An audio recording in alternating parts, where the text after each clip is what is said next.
Hello students, future academy में आपका स्वागत है। मैं कुमकुम शर्मा। आज की क्लास में हमने जो टिश्यू पढ़ा था उसी को फर्दर क्या करेंगे, कंटिन्यू करेंगे। आज की पूरी क्लास हमारी किस पे बेस्ड होगी, एनिमल टिश्यू के ऊपर होगी। ठीक है, तो हम क्या पढ़ने वाले हैं आज, एनिमल टिश्यू।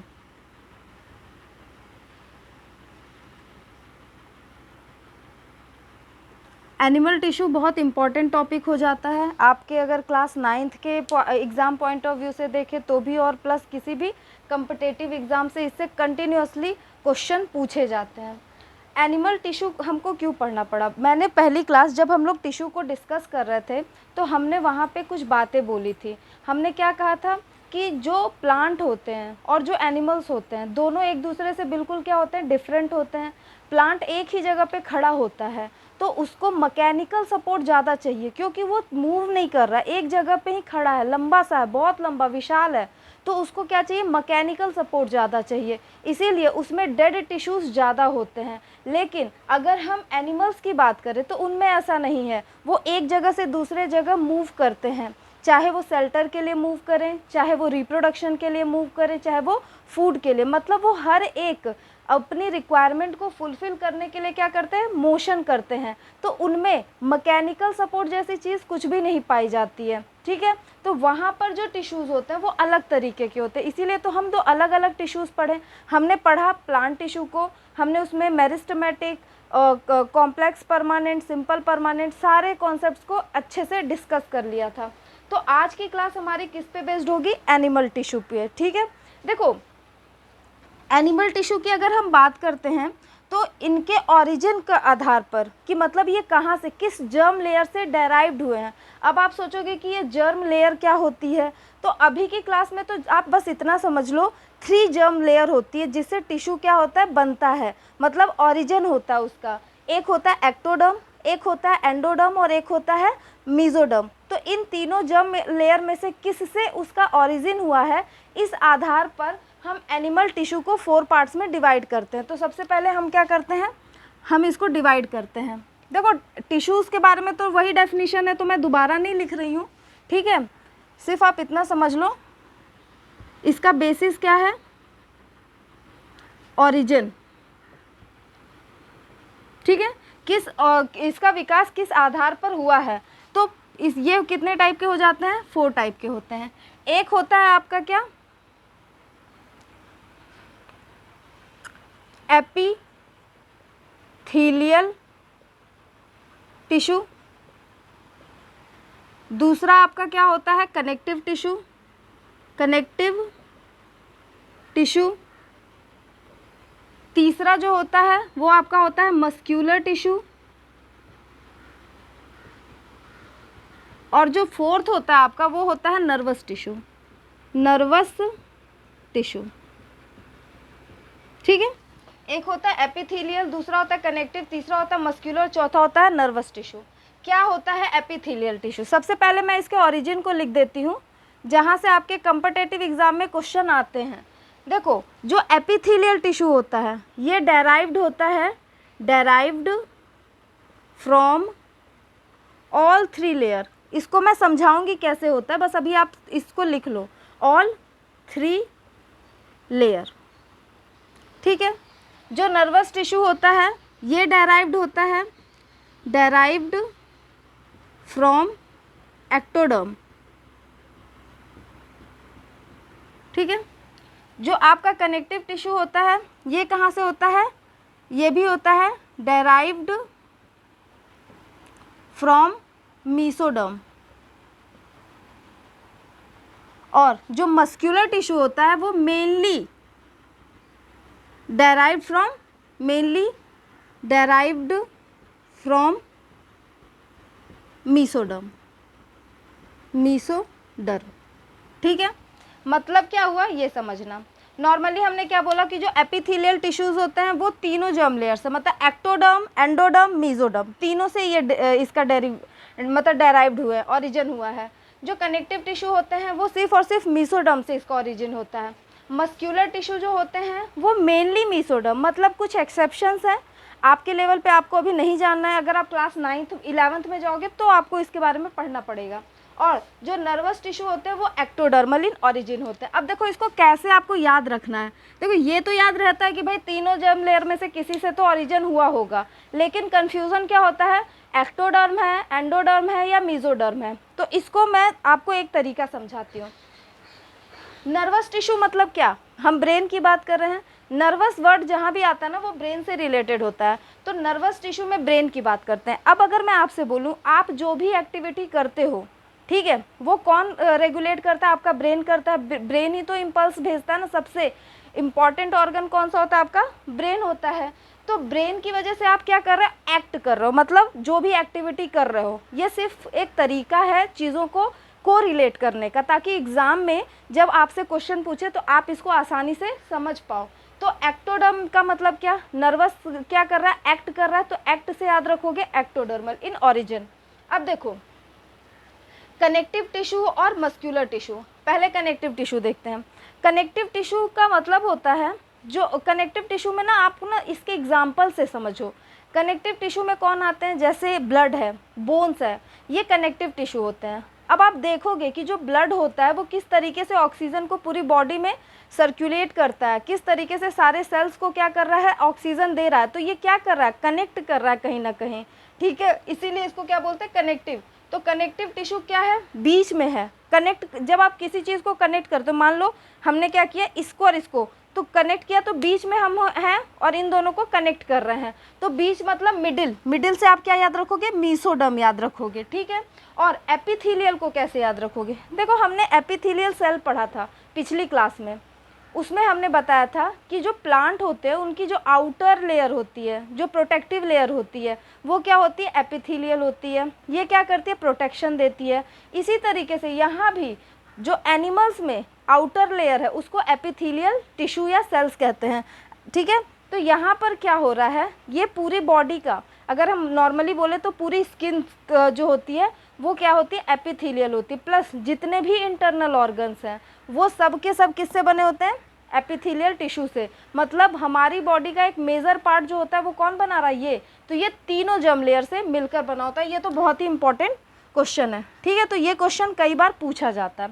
अब हम सबसे पहले डिस्कस करेंगे एपिथेलियल टिश्यू को, फिर कनेक्टिव टिश्यू को डिस्कस करेंगे, फिर फर्दर आगे कंटिन्यू करेंगे। तो सबसे पहले स्टार्ट करते हैं epithelial tissue.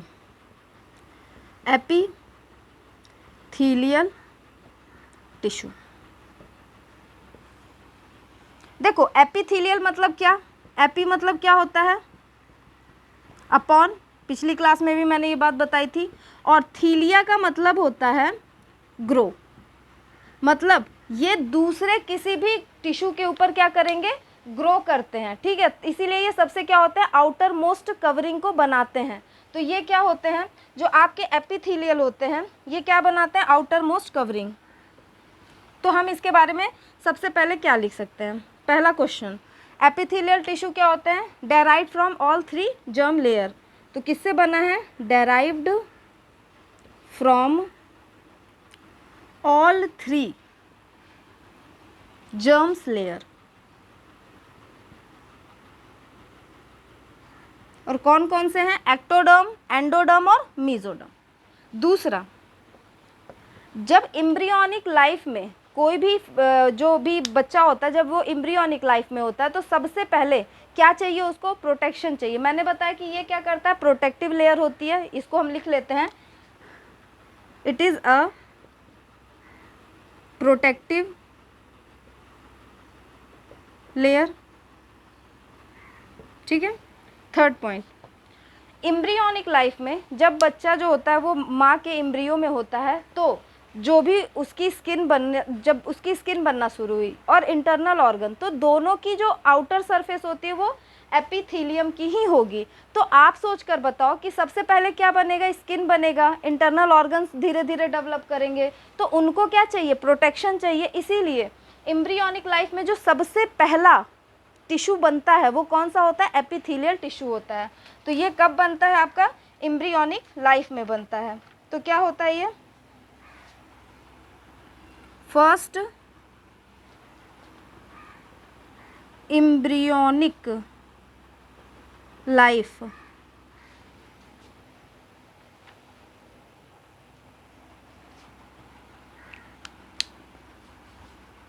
Sorry, first evolved tissue in embryonic life. सबसे पहले जो टिश्यू बन रहा है वो कौन सा होता है एम्ब्रियोनिक लाइफ में? आपका एपिथेलियल होता है। फोर्थ पॉइंट क्या लिख सकते हैं? देखो, एपिथेलियल जो होता है, क्योंकि ये प्रोटेक्टिव लेयर है, एक चीज़ समझना कैसा होता है। मान लो ये एक एपिथेलियम है, ठीक है, बाहर की लेयर है, इसके अंदर न्यूक्लियस होगा, साइटोप्लाज्म। मैं वो सब चीज़ें नहीं बना रही हूँ क्योंकि अभी वो आपके काम का नहीं है। और यहाँ पर कहीं पे क्या होता है? कनेक्टिव टिश्यू होता है। मान लो ये एक कनेक्टिव टिश्यू है, ये क्या है? कनेक्टिव टिश्यू है। तो क्या होता है? एपिथेलियल टिश्यू और कनेक्टिव टिश्यू के बीच में यहाँ पर एक बेसमेंट मेम्ब्रेन होता है। इस बेसमेंट मेम्ब्रेन का आधा पार्ट कौन बनाता है? एपिथेलियल बनाता है। और आधा पार्ट कौन बनाता है? आपका कनेक्टिव टिश्यू बनाता है। जैसे मान लो इसका आधा पार्ट किसने बनाया? कनेक्टिव टिश्यू ने बना दिया। और आधा जो पार्ट होता है उसको किसने बना दिया? एपिथेलियल टिश्यू ने बना दिया। अब होता क्या है कि ये जो एपिथेलियल टिश्यू होता है, बहुत अच्छे से समझना, ये एवेस्क्यूलर होता है। पहले मैं लिख देती हूँ फिर इसको समझाती हूँ कैसा होता है। एवेस्क्यूलर मतलब क्या हुआ इसका? इसका ये मतलब हुआ कि इसमें ब्लड वेसल्स नहीं होते हैं। अब आप सोचो कि अगर इसमें ब्लड वेसल्स नहीं है, मतलब ये जो एपिथेलियल टिश्यू आप देख रहे हो, इस एपिथेलियल टिश्यू में कहीं भी ब्लड का सप्लाई नहीं हो रहा है। और अगर ब्लड का सप्लाई नहीं होगा तो ऑक्सीजन भी यहाँ नहीं आ पाएगा, क्योंकि हमें पता है ऑक्सीजन कौन लेके आता है? ब्लड लेके आता है। और सेल्स को अपने फंक्शन को करने के लिए ऑक्सीजन चाहिए ही चाहिए। तो इसके सेल्स, जो एपिथेलियल टिश्यू के सेल्स हैं, वो कैसे फंक्शनिंग करेंगे? भाई इसके पास तो कहीं भी ऑक्सीजन ही नहीं है, ठीक है। तो देखो एक्चुअली होता क्या है, ये जो एपिथेलियल सेल है वो इस कनेक्टिव टिश्यू के थ्रू जुड़े हैं इस बेसमेंट मेम्ब्रेन से।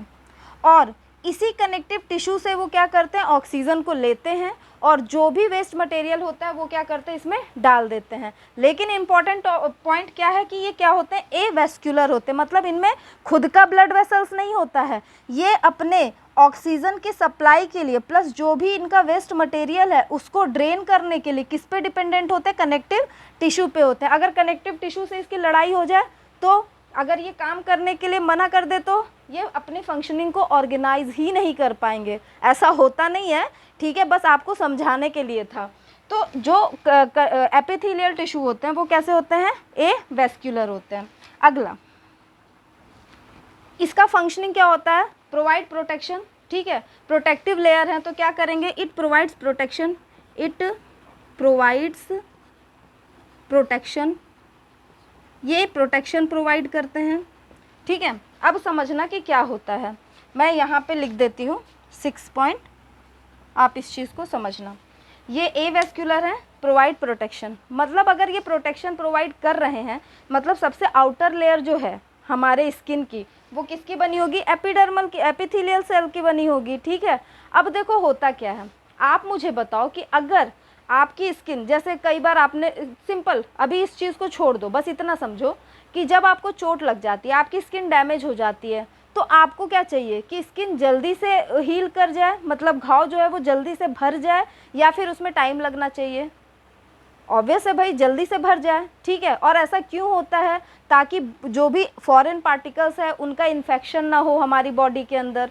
तो इसीलिए क्या होता है, बहुत ही तेज़ी से हमारी, जैसे ही आपको चोट लगती है थोड़े देर में उसके ऊपर एक लेयर बन जाती है। क्यों बन जाती है? एक्चुअली वो इसी वजह से बनती है क्योंकि इनमें हाई रीजनरेशन पावर होता है। क्या होता है?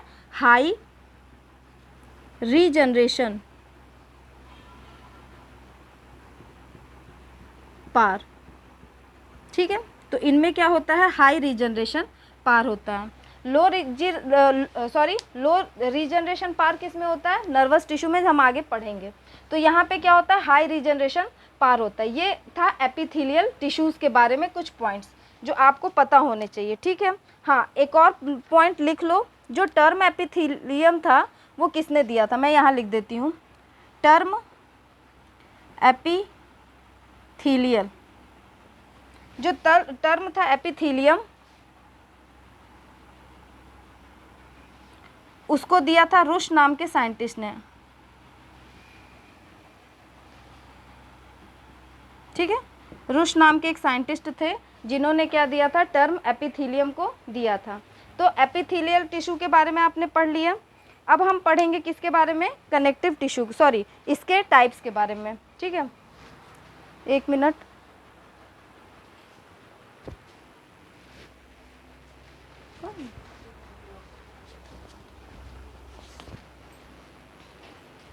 चलो ठीक है, हम इसको इरेज कर देते हैं। अब हम क्या पढ़ेंगे, इसके टाइप्स के बारे में पढ़ेंगे। देखो एपिथेलियल टिश्यू जो होता है, एक पॉइंट और उसमें आप ऐड कर लेना, नॉर्मली कैसे होता है, सिंगल लेयर्ड होते हैं, ठीक है, ठीक है। तो अगर आप लिखना चाहो तो लिख सकते हो, नहीं तो ये सिंगल भी होते हैं और बहुत सारे होते हैं, तो अभी इस पॉइंट को आप हटा दो, आपके लेवल पे ये इम्पॉर्टेंट नहीं है। देखो एपिथेलियल टिश्यू के बारे में हम उसके टाइप्स लिखते हैं। टाइप्स, एपिथेलियल टिश्यू कौन कौन से टाइप होते हैं। देखो एपिथेलियल टिश्यू दो तरीके के होते हैं, एक जिसमें सिर्फ एक सिंगल लेयर होता है तो उसको सिंपल एपिथेलियल टिश्यू कहते हैं, जिसमें एक से ज़्यादा लेयर होता है उसको कॉम्प्लेक्स एपिथेलियल टिश्यू कहते हैं। आपके लेवल पे सिर्फ सिंपल एपिथेलियल टिश्यू दिया और उसके एग्जांपल्स दिया है, तो हम कॉम्प्लेक्स एपिथेलियल टिश्यू को डिस्कस नहीं करेंगे, ठीक है। तो हम क्या बात करते हैं, टाइप्स ऑफ एपिथेलियल टिश्यू, या इसी को हम आगे लिख सकते हैं types of simple epithelial tissue.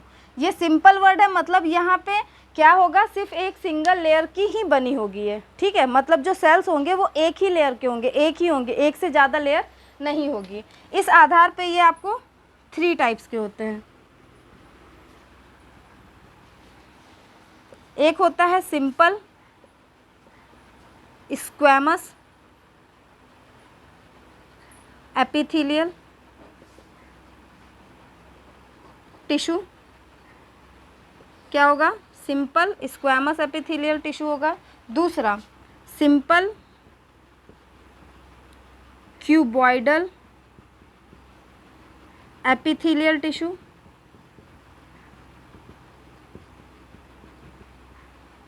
ठीक है।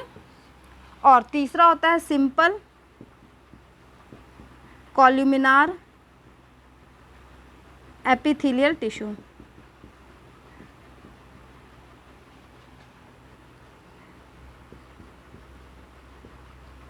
क्या होता है समझो।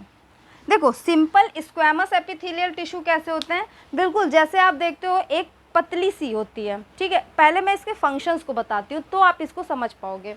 नॉर्मली इसका फंक्शन होता है, देखो नॉर्मली मुझे पहले इसके बारे में लिखना चाहिए, बट मैं इसलिए फंक्शन लिख रही हूँ ताकि आप इसके बारे में चीज़ों को समझ पाओ। फंक्शन क्या होता है, क्या होता है फंक्शन इसका, ये फॉर्म करती है क्या, डिफ्यूज़न बाउंड्रीज। तो फॉर्म्स डिफ्यूज़न बाउंड्रीज, मतलब क्या हुआ समझना, वेरी वेरी इम्पॉर्टेंट। आपके एग्ज़ाम पॉइंट ऑफ व्यू से टेट में भी क्वेश्चंस आते हैं और टीजीटी बायो में भी क्वेश्चंस आते हैं, ठीक है। क्या करता है, फॉर्म डिफ्यूज़न बाउंड्रीज, मतलब क्या है समझो। देखो मान लो, पहले मैं इसको अच्छे से डिस्कस कर लेती हूँ। हमने क्या किया, सांस लिया, मतलब हमने एयर को अंदर अपनी बॉडी में लिया।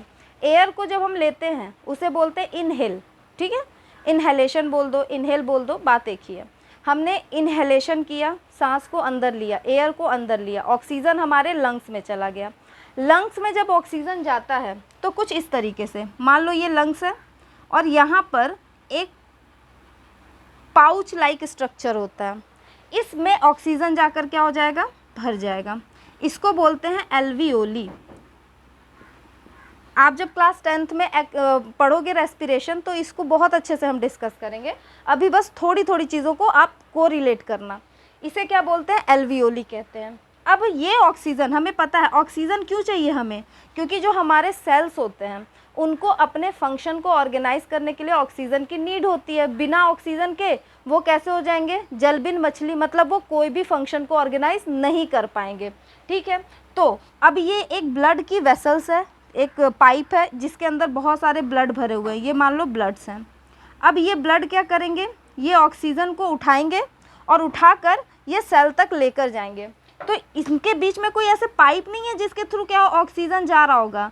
इनमें क्या होता है, डिफ्यूज़न होता है। डिफ्यूज़न मतलब नॉर्मली समझ लो, कोई भी सबस्टांस हमेशा अपने हायर टू लोअर कंसंट्रेशन अपने आप मूव कर जाएगा। ठीक है, कैसे, देखो जैसे मान लो ये एक टंकी बाल्टी है, ये दूसरी बाल्टी है, इसमें पानी यहाँ तक भरा हुआ है और इसमें पानी यहाँ तक है। अब हमने एक पाइप लगा दी, अब क्या होगा, पानी हमेशा हायर टू लोअर यहाँ से इधर जाएगा, ना कि इधर से इधर आएगा। इसी तरीके से जो भी सबस्टांस होते हैं वो भी higher to lower concentration move कर सकते हैं। तो इनमें क्या होगा, मूवमेंट होगा, डिफ्यूज़न होगा। तो इसमें जो ऑक्सीजन भरा है वो कहाँ चला जाएगा, इस ब्लड के वेसल्स में चला जाएगा। ठीक है, क्यों, क्योंकि यहाँ ऑक्सीजन ज़्यादा था, यहाँ ऑक्सीजन कम था। अब मान लो कि ये वेसल्स लेकर आए और यहाँ पे ये सारे सेल्स हैं। अब इनको क्या करना है, इस सेल को ऑक्सीजन को देना है। तो अब ये क्या करेंगे, इस ऑक्सीजन को जो ये यहाँ से लेकर आए, मान लो ये एक ऑक्सीजन, ये एक ऑक्सीजन, ये इसको इधर भेज देंगे। ठीक है, ये भी डिफ्यूज़न की प्रोसेस से होगा। तो डिफ्यूज़न की प्रोसेस कैसे हो रही है, हायर टू लोअर कंसंट्रेशन जो सबस्टांस है वो मूव करता है। अब आप मुझे सोच के बताओ कि अगर डिफ्यूज़न हो रहा है तो इसकी वॉल कैसी होनी चाहिए, मोटी होनी चाहिए या पतली। आप सोचो भाई, डिफ्यूज़न करना है मतलब सबस्टांस को इधर से उधर मूव करना है, तो वॉल पतली होनी चाहिए, तभी तो वो अच्छे से मूव कर पाएगा ना। मोटी होगी तो मूव ही नहीं कर पाएगा, उसको ज़्यादा एनर्जी लगानी पड़ेगी एक जगह से दूसरे जगह जाने पे। इसीलिए जो सिंपल स्क्वैमस एपिथेलियम होते हैं, इसकी जो वॉल होती है, जो सेल की वॉल होती है, वो कैसी होती है, पतली होती है। तो ये कैसे होते हैं, ये पतले होते हैं। अब मैं इसके बारे में लिखती हूँ, ये कैसे होते हैं, थिन, ऐसे लिख लो, cells are thin tiles like. Tile देखो ना, टाइल्स होते हैं ना घर में लगे होते हैं, कितने पतले पतले से होते हैं, बिल्कुल उसी तरीके से बिल्कुल पतले पतले होते हैं। तो टाइल लाइक स्ट्रक्चर। ठीक है, और ये क्या करते हैं, डिफ्यूज़न की बाउंड्रीज को फॉर्म करते हैं। अब इसका एग्जाम्पल बड़ा इंपॉर्टेंट हो जाता है। क्या एग्जाम्पल होते हैं, इसको आप एक ट्रिक से समझो, बीम, BEAM, बीम। इस बीम से आप क्या कर सकते हो, इसके ट्रिक्स को अच्छे से समझ पाओगे। क्या होता है, बी से होता है Bowman capsule, Bowman capsule of kidney. ठीक है, किडनी में एक बोमेन कैप्सूल होता है। अभी नहीं समझ पा रहे हो, कोई बात नहीं, दिमाग पे ज़्यादा जोर मत देना, हम आगे की क्लासेस में समझ लेंगे। ई से होता है एंडोथीलियम, एंडोथीलियम।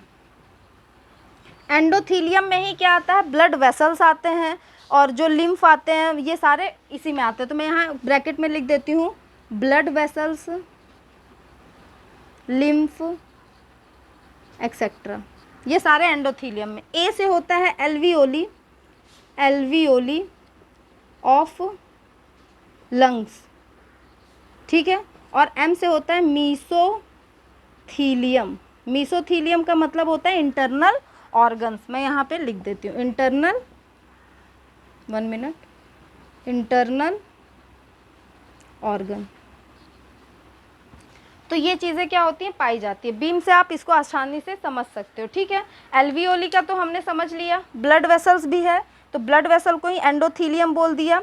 आपको इसमें और इसमें थोड़ी सी कन्फ्यूज़न होगी, बस समझो इंटरनल ऑर्गन में भी कुछ डिफ्यूजन्स होते हैं, वहाँ पे भी डिफ्यूज़न की प्रोसेस होती है, जो हम क्लास 10th की जब हम क्या पढ़ेंगे, डाइजेस्टिव सिस्टम, तो आप इसको समझ लोगे। और ये जो बोमेन कैप्सूल वाला जब हम एक्सक्रीशन पढ़ेंगे, क्लास 10th में भी है, वहाँ पे भी इसको थोड़ा सा डिस्कस करूँगी, तो आप उसको भी समझ लोगे। तो फिलहाल के लिए आप इस चीज़ को नोट डाउन कर लो, ये ट्रिक आपको बहुत इंपॉर्टेंट है, आपके काम आएगी, TGT PGT के लिए भी काम आती है। क्या है, बीम। बीम से आप इसको याद कर सकते हो। ठीक है, आप इसको लिख लो। अब हम इसको मिटाकर यहाँ पे सिंपल क्यूबॉइडल एपिथेलियम के बारे में बात करते हैं।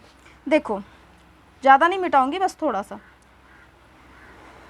सिंपल क्यूबॉइडल में क्या होता है, इसके जो सेल्स होते हैं वो कुछ क्यूब लाइक इस तरीके के हो जाते हैं, कुछ ऐसे। ठीक है, सेल्स आर क्यूब लाइक, यहाँ पे लिख सकते हो cube like cells are present, cube like cells are present. और न्यूक्लियस बिल्कुल क्या है, सेंटर में है और प्रोमिनेंट है। तो सेंट्रल न्यूक्लियस प्रेजेंट। ठीक है, ये दोनों लाइन आप देख रहे हो, इससे इसको लिख सकते हो। अब हम बात करते हैं कि ये जो सिंपल क्यूबॉइडल एपिथेलियम है वो कहाँ पाया जाता है। ठीक है, तो ये क्या करता है, फॉर्म इसका आप लिख लो फाउंड, कहाँ पाया जाता है, इससे आगे की हम फंक्शनिंग को लिखेंगे। ये बनाता है lining of kidney tubules and क्या करता है, form lining of kidney tubules and kidney के जो ट्यूब्यूल्स है उनकी वॉल को बना रहा है। ठीक है, और क्या बनाता है, duct of salivary gland, duct of salivary gland. ठीक है, अब देखो ये क्या कर रहा है और इसका हम फंक्शन लिख लेते हैं। इसका फंक्शन होता है मैकेनिकल सपोर्ट देना, समझना क्या होता है मैकेनिकल सपोर्ट। ठीक है, देखो जो सिंपल क्यूबॉइडल होते हैं वो क्यूब लाइक होते हैं, वो बिल्कुल वो कैसे थे, बहुत पतले थे, बिल्कुल ऐसे होते हैं वो, इस टाइप से बिल्कुल पतले पतले टाइल्स लाइक। ये ऐसे नहीं है, ये क्यूब लाइक है। लेकिन और जो न्यूक्लियस होगा वो सेंट्रल होता है, बिल्कुल सेंटर में आकर हो जाता है। यहाँ पे न्यूक्लियस इस तरीके से होता है, थोड़ा सा फ्लैट। अब देखो होता क्या है, ये क्या बनाएगा, देखो इसमें क्वेश्चन जो पूछता है ना वो इसके फाउंड कहाँ पाया जाता है और इसके फंक्शनिंग से ही मेन पूछता है। ठीक है, तो ये समझना कि ये क्या कर रहा है, जो किडनी है उसकी वॉल को बना रहा है ताकि वो कोलैप्स ना करे, वो रप्चर ना हो किसी तरीके से। तो ये क्या करता है, किडनी को प्लस जो सैलाइवरी ग्लैंड है, ये भी आप एलिमेंट्री कैनाल में पढ़ोगे, उन दोनों के डक्ट को क्या करता है, उसकी वॉल को बनाता है।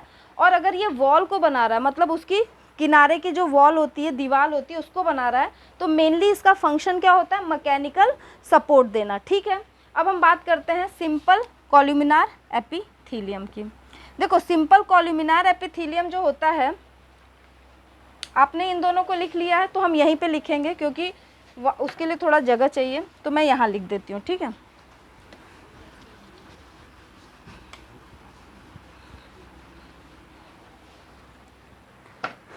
Simple कॉल्यूमिनार epithelial.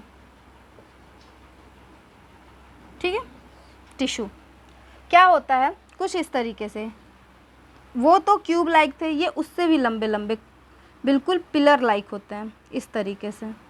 ठीक है, इसके अंदर भी न्यूक्लियस होता है, तो थोड़ी सी न्यूक्लियस लंबी हो जाती है, नॉर्मली इस तरीके से होते हैं। तो सेल्स कैसे होते हैं, सेल्स आर इलोंगेटेड, दिख रहा है इलोंगेटेड है, लंबे लंबे से हैं।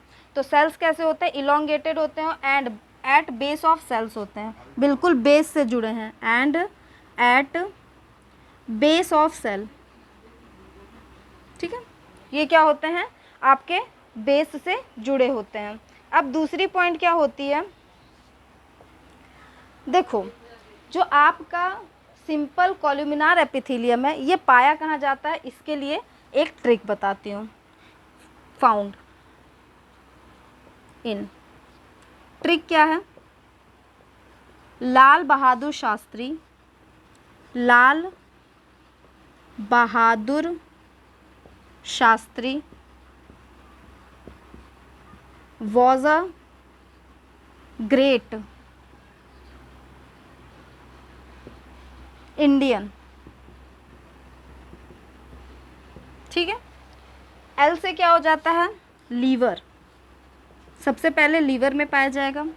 बी से होता है bile duct, bile duct. S से होता है स्टमक, उसके बाद आपका जी से होता है गॉल ब्लैडर, गॉल ब्लैडर। और आई से होता है इंटेस्टाइन। अभी सिर्फ नाम पढ़ लो, हम इस सब को बहुत अच्छे से डिस्कस करेंगे, और जब मैं वहाँ पर एलिमेंट्री कैनाल पढ़ाऊँगी तो स्पेशली इन सारे टॉपिक्स को फिर से डिस्कस करूँगी ताकि आपके दिमाग में वो चीज़ें आ जाए। अभी नहीं कर सकती क्योंकि बहुत सारी चीज़ें आपका मिक्स हो जाएगा। ठीक है, तो देखो लीवर में होता है, बाइल डक्ट में होता है, स्टमक में होता है, गॉल ब्लैडर में होता है और इंटेस्टाइन में होता है। अब इसका इस फाउंड कहाँ पाया जाता है ये हमने देख लिया। अब इसका फंक्शन क्या होता है ये समझो। हम इसके कहाँ पाया जाता है इससे इसका फंक्शन लिख सकते हैं। सबसे पहले जो स्टमक होते हैं यहाँ पे बहुत सारे जो एंजाइम्स होते हैं उनका सिक्रीशन होता है, ठीक है। तो यहाँ पे इसका जो मेन फंक्शन होता है वो क्या होता है, सिक्रीशन, और दूसरा फंक्शन होता है एब्जॉर्प्शन, ठीक है।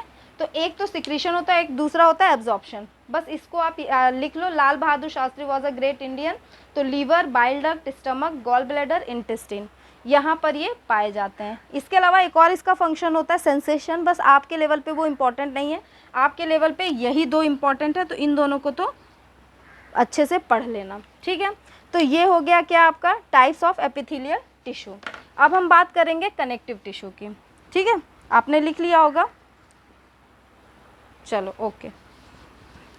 अब हम बात करते हैं कनेक्टिव टिश्यू। देखो एपिथेलियल टिश्यू क्या था, बाहर की लेयर थी, प्रोटेक्शन दे रहा था। इंटरनल ऑर्गन में भी जो सबसे बाहर की लेयर बन रही है वो भी किसकी है, एपिथेलियल की बनी होती है, ठीक है। अब कनेक्टिव टिश्यू क्या होता है, देखो जो कनेक्टिव टिश्यू होता है उसके बारे में आप एक चीज़ हमेशा याद रखना कि इसके एग्जाम्पल से आप उसको समझ सकते हो। मैं इसको मिटा देती हूँ ताकि हमें अच्छा खासा स्पेस मिल जाए, फ़िलहाल हमें इसकी अभी ज़रूरत नहीं है। तो हम किसकी बात कर रहे हैं, कनेक्टिव टिश्यू की। तो चलो स्टार्ट करते हैं कनेक्टिव टिश्यू। कनेक्टिव टिश्यू क्या होता है कनेक्टिव टिश्यू, देखो मैं आपको सजेस्ट करूँगी कि इसको रटो मत, बस इसको फील करना।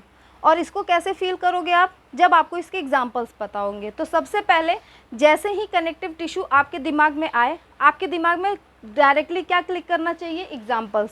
दो एग्जांपल्स जिसके थ्रू आप कनेक्टिव टिश्यू को बहुत अच्छे से समझ सकते हो। कौन कौन से एग्जाम्पल हैं, हम इसको अभी लिखेंगे, बस बताना चाहती हूँ। एक होता है ब्लड और दूसरा होता है बोन, ठीक है। क्या होगा, एक ब्लड होता है और दूसरा क्या होता है, बोन होता है। इस दोनों एग्जाम्पल से आप कनेक्टिव टिश्यू को बहुत ही अच्छे से समझ पाओगे। देखो बोन या ब्लड की अगर हम बात करें तो सबसे पहला आपकी पूरी बॉडी में जो ब्लड है वो सर्कुलेट हो रहा है। आप हेड से लेकर टो की बात करो, हर जगह पे ब्लड तो है ही, क्योंकि भाई हर एक सेल को ऑक्सीजन चाहिए, तो हर एक सेल तक ब्लड का जाना बहुत ज़रूरी है। मतलब आपकी बॉडी में चाहे आप इस फिंगर की टिप की बात करो, चाहे आप टो के टिप की बात करो, हर जगह पे ब्लड तो जाएगा ही जाएगा, मतलब पूरी बॉडी में सर्कुलेट हो रहा है, ठीक है। दूसरा अगर हम बोन्स की बात करें तो हमारी बॉडी का जो ढांचा है, जो स्केलेटल है, जिसको आप क्या बोलते हैं कंकाल, वो भी किसका बना हुआ है, बोन का बना हुआ है। मतलब हमारी बॉडी में जो सबसे ज़्यादा एरिया को कवर करता है वो क्या है, आपका कनेक्टिव टिश्यू है, ठीक है। सबसे पहला यही होता है। तो सबसे पहला क्या टॉपिक, क्या आप लाइन लिख सकते हो, most abundant animal tissue, most abundant animal tissue, ठीक है। या आप इसको ऐसे भी लिख सकते हो, most wide spread, wide spread animal tissue, ठीक है, जो सबसे ज़्यादा दूरी तक फैला हुआ टिश्यू होता है। ये नॉर्मली हमारी बॉडी का 30% जो वेट है वो यही कवर करता है। तो इट कंस्टिट्यूट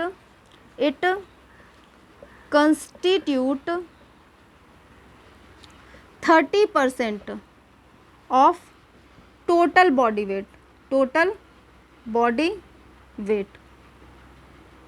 मतलब आपके जो भी बॉडी वेट होगा उसका 30% क्या होगा, आपका कनेक्टिव टिश्यू। मतलब ब्लड है, बोन्स है, और भी चीज़ें होती हैं, ये होता है, ठीक है। अब समझना कि इसका मेन फंक्शन क्या होगा। मेन फंक्शन देखो,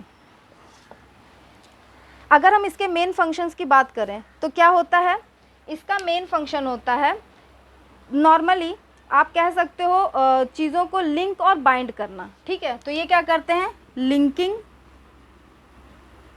एंड बाइंडिंग, लिंकिंग करेंगे और बाइंडिंग करेंगे। मतलब क्या होता है, it provides support to the tissue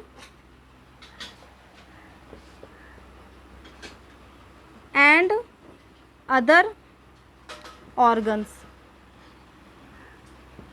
ये क्या करते हैं, सपोर्ट प्रोवाइड करते हैं, प्रोवाइड सपोर्ट। मेन फंक्शन इसका क्या है, सपोर्ट प्रोवाइड करना होता है, ठीक है। जो भी टिश्यूज़ होते हैं, जो भी ऑर्गन्स होते हैं, सबको ये क्या करता है, सपोर्ट प्रोवाइड करता है। देखो क्या करेगा, नॉर्मली बोन्स की अगर हम बात करें, अगर बोन ना हो तो क्या होगा भाई, हमारी बॉडी जो है वो किसी भी तरीके से फंक्शनिंग ही नहीं कर पाएगी। हम सपोर्ट, हमारा सपोर्ट क्या है, बोन ही तो है। बोन हटा दो तो मांस का एक ऐसा मतलब मांस इस तरीके से होगा, कोई शेप ही नहीं होगा उसका। आप एक इमेजिन कर सकते हो, कोई शेप नहीं होगा। तो बोन्स क्या करती है, एक सपोर्ट देती है। तो बोन तो बहुत इंपॉर्टेंट है, मतलब कनेक्टिव टिश्यू भी क्या है, बहुत इंपॉर्टेंट हो जाता है। इस तरीके से क्या होता है, इसका मेन फंक्शन होता है। इसके कुछ अदर फंक्शन भी होते हैं। अदर फंक्शन क्या होंगे, अदर फंक्शन सोचो।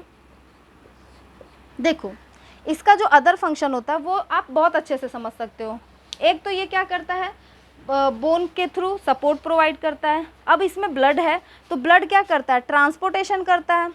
तो ये इसका जो दूसरा फंक्शन हो गया वो क्या होता है, ट्रांसपोर्टेशन ऑफ सबस्टांस। जो भी सबस्टांस है उसका ट्रांसपोर्टेशन, TANCA सबस्टांस, ठीक है, इसका ट्रांसपोर्टेशन करता है। दूसरा अगर हम इसका फंक्शन देखें तो जो ब्लड होता है उसमें RBC भी होता है और WBC। एक्चुअली RBC जो होता है वो क्या करता है, ट्रांसपोर्टेशन करवाएगा, ठीक है।